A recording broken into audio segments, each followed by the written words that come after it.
don't displace the wisdom that God has put inside of you for the knowledge that is placed in front of you.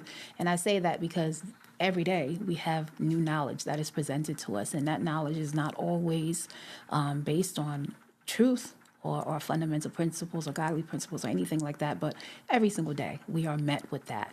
And what happens oftentimes is that when we get information, sometimes it goes straight to our mind, right? Where we're hearing it, it goes straight to our mind.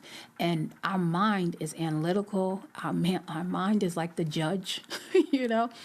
So when we experience things in life, our mind judges it. You know, it puts it in this was a good experience. This was a bad experience. This was traumatic.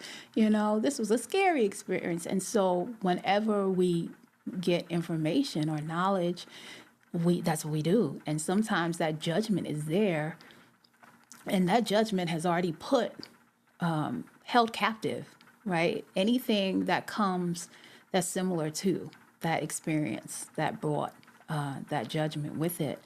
And so let's just say when information comes to a person, they maybe if they're aware or keen that, okay, it's going to come to you, to maybe go to where, let's just say your history, basically. Let's just say the things that you have judged in your mind, the experiences that you had, it comes there first, right?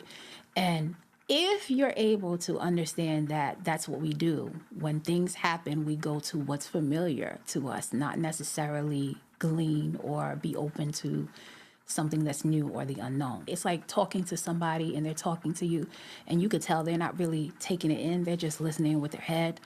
But when they're actually trying to become empathetic and go into your shoes and really take on what it is that you're going through, that means they're doubling down a little bit further and trying to go more in depth with you to become empathetic, and they need to listen with their heart to do that, right? So that's a step above that of just listening with your mind. But then, right, the other part of it is like, okay, now I heard what was presented to me. I saw how it bounced up against the mindsets that I already have in place, right? We have our own little monuments of what we believe. So I saw how it bounced up against that. I was able to kind of bring it down and filter it and take it in with my heart. Now that I have all that, let me step back and say, God, what do you think about that? Right? That's them now trying to understand with their spirit, which the spirit encompasses all of that. It encompasses the physical processing, the mental processing, and the emotion.